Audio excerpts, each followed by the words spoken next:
Hello and नमस्कार। 11th class की physics में फिर से आपका एक बार स्वागत है। वेक्टर्स का पोर्शन हम काफ़ी हद तक कर चुके हैं। आज हम एक नया चैप्टर शुरू करने जा रहे हैं। यूनिट वही है, ध्यान रखें, यूनिट सेम है, वही यूनिट है। एक नया चैप्टर शुरू करने जा रहे हैं हम, यूनिफॉर्मली एक्सेलरेटेड मोशन। अभी तक जो हमने पढ़ा था वेक्टर से पहले होता है uniform motion in straight line, वो यूनिफॉर्म मोशन था, मोशन इन स्ट्रेट लाइन। लेकिन अभी हम जो पढ़ने जा रहे हैं वो पढ़ने जा रहे हैं एक्सेलरेटेड मोशन। मतलब जब स्पीड या वेलोसिटी यूनिफॉर्म नहीं रहेगी, वेलोसिटी या स्पीड में चेंज आएगा। इससे पहले जो हमने चैप्टर पढ़ा था उसमें क्या था, motion in straight line, uniform motion, मतलब वो एक ही वेलोसिटी से सीधा चला जा रहा है।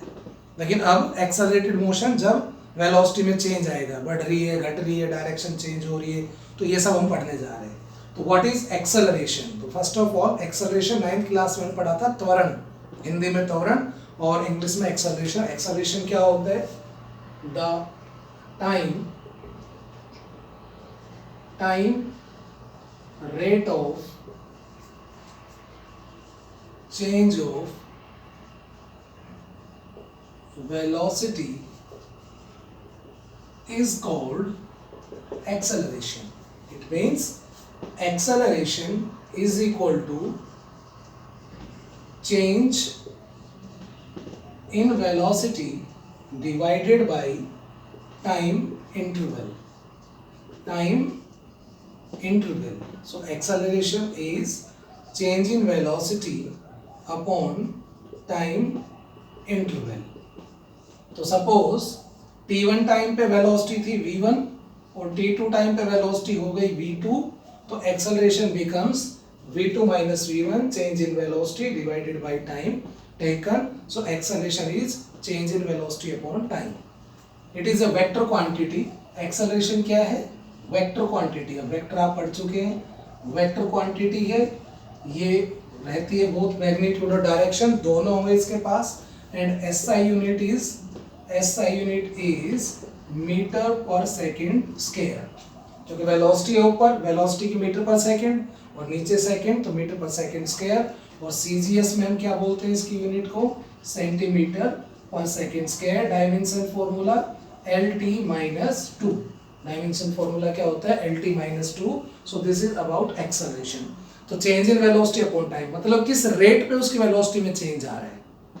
ट्रेन है, रेस्ट में है, रेस्ट चलना शुरू कर दिया तो उसकी स्पीड इनिशियली 0 होती है, उसके बाद कैसे उसकी स्पीड कंटिन्यूसली उसकी स्पीड और वेलोसिटी बढ़ती जाती है। तो किस रेट पे वो बढ़ रही है उसे हम कहते हैं एक्सेलरेशन। किस रेट पे? जैसा आप लोगों ने कई बार सुना होगा, बोले इस बाइक का पिकअप बहुत ज़्यादा है, पिकअप बहुत ज़्यादा है। और आपने जैसे कई फॉरेन कार होती है, बाइक्स होती है, उनके कुछ फीचर्स आप पढ़ेंगे तो कार के फीचर्स जो विदेशों से कार आती है, जो हाई पावर कार्स होती है, बाइक्स होती है, उसमें देखा होगा आपने कई नोटबुक में पीछे कुछ स्पेसिफिकेशंस लिखे होते हैं, फीचर्स लिखे होते हैं, उसमें लिखा रहता है जैसे कि ये बाइक है, इसका नाम ये है, इंजन पावर ये है, ये है। और एक पॉइंट उसमें लिखा रहता है कि स्पीड 0 से 60 किलोमीटर इन 5 सेकेंड, मतलब वो 0 स्पीड है उसकी, और जैसे ही चलेगी तो 0 से उसकी स्पीड को 60 किलोमीटर होने में सिर्फ 5 सेकेंड ले रही है। जिसका मतलब उसका एक्सेलरेशन जबरदस्त है ना, कि वेलोसिटी 0 से 60 चेंज हुई और टाइम कितना लगा? सिर्फ 5 सेकेंड। मतलब चेंज इन वेलोसिटी बहुत ज्यादा है लेकिन टाइम इंटरवल बहुत कम, तो हम कहेंगे कि एक्सेलरेशन जबरदस्त है, यानी कि उस गाड़ी का, उस बाइक का पिकअप बहुत ज्यादा है, हम ऐसे बोलते हैं। समझ रहे हैं आप? तो इस तरह से एक्सेलरेशन को हम शो करते हैं। अब जैसे मान लो एक कार है और एक ट्रक है, दोनों रेस्ट से चलते हैं, तो दोनों को 60 किलोमीटर पर आवर की स्पीड पकड़ने में कितना टाइम लगेगा? वो किसका ज्यादा होगा, किसका कम होगा? कार का कम होगा वो टाइम।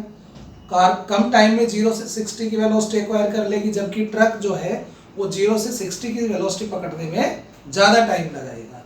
तो एक्सेलरेशन एक का ज्यादा, एक का क्या हुआ? कम। ठीक है, वो यूनिट बता दिया और मैंने डायमेंशन फॉर्मूला बता दिया। एक्सेलरेशन की टाइप्स अलग अलग टाइप होते हैं, जैसे वेलोसिटी की और स्पीड की टाइप्स नहीं होती थी। जैसे number 1 uniform acceleration. Uniform acceleration, acceleration की वैल्यू यूनिफॉर्म कब रहेगी? जब हर बार इक्वल टाइम इंटरवल में इक्वल चेंज इन वेलोसिटी हो। ठीक है, तो हर बार इक्वल टाइम में इक्वल चेंज इन वेलोसिटी आ रहा है तो यूनिफॉर्म एक्सेलरेशन। यूनिफॉर्म एक्सेलरेशन कब कहेंगे? कि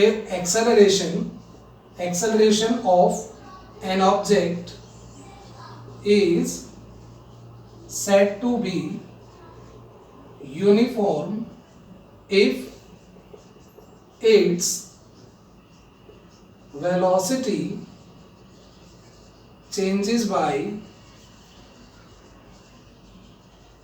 equal amount in equal intervals of time। यदि उसकी वेलोसिटी हर बार इक्वल टाइम में इक्वल चेंज हो रही है तो हम उसकी वेलोसिटी, उसके एक्सेलरेशन को क्या बोलेंगे? Uniform acceleration. एग्जांपल के लिए एक्सेलरेशन ड्यू टू ग्रेविटी,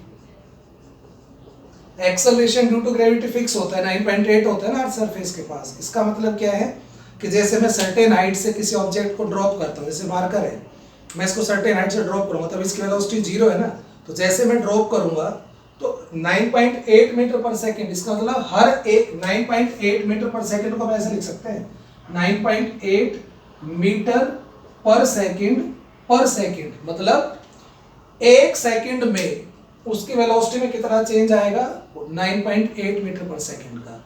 हर एक सेकेंड के बाद उसकी वेलोसिटी कितनी चेंज होगी?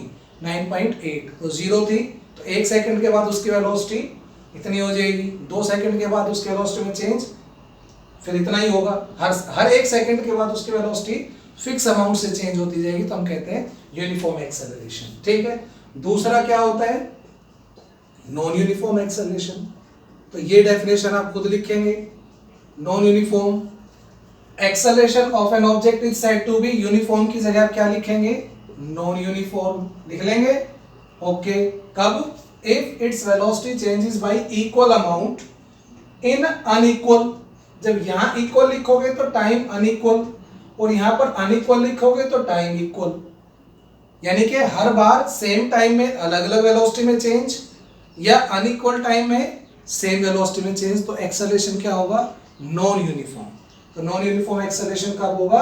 When velocity changes by equal amount in unequal interval of time और unequal amount in equal interval of time. तो आप ऐसे लिख सकते हैं, तो वो आप खुद करेंगे नॉन यूनिफॉर्म वेलोसिटी। तीसरा इसके अंदर आता है जो कि इंपॉर्टेंट है, और वो तीसरा क्या है? Instantaneous acceleration. और एक होता है एवरेज। तो एवरेज तो कुछ नहीं है, total change in velocity upon total time करना है। ठीक है। एवरेज एक्सेलरेशन में क्या करना है? Total change in velocity upon total time taken. इसके अलावा एक होता है इंस्टेंटेनियस एक्सेलरेशन।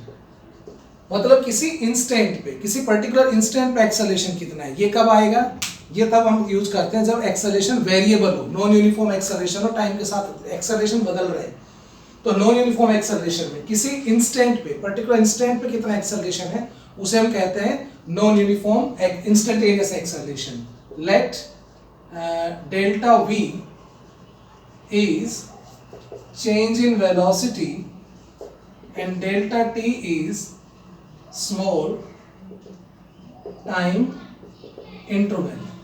तो स्मॉल, ये डेल्टा टी जो है ना, that's very very small time interval, very small, tends to 0, उसमें इतना वेलोसिटी में चेंज आता है।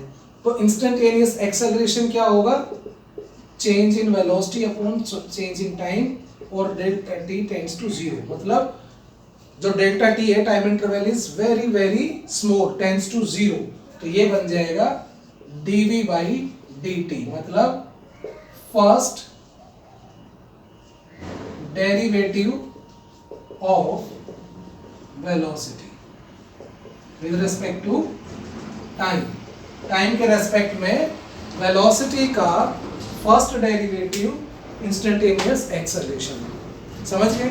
तो ये फर्स्ट डेरिवेटिव क्या होता है, डिफरेंशिएशन क्या होता है, ये मैं आपको समझाऊंगा एक दिन। एक स्पेशल वीडियो बनाएंगे जिसमें आपको कुछ मैथमेटिकल टूल समझाए जाएंगे। अगली वीडियो में हम आगे ग्राफ करेंगे, इक्वेशंस करेंगे। तब तक आप इसको थोड़ा दोहरा लें और क्वेश्चंस कर लें, जो भी दिक्कत होती है पूछ लें। Thank you.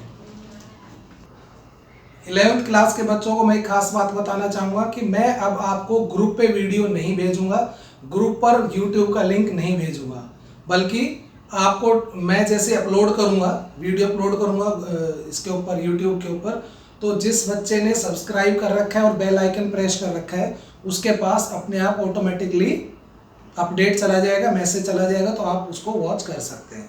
ठीक है। इसके अलावा मैं ग्रुप पर वीडियो लिंक नहीं भेजूंगा। सो आपको अलर्ट रहना है और डेली चेक करना है। Thank you. सब्सक्राइब जरूर कर लें।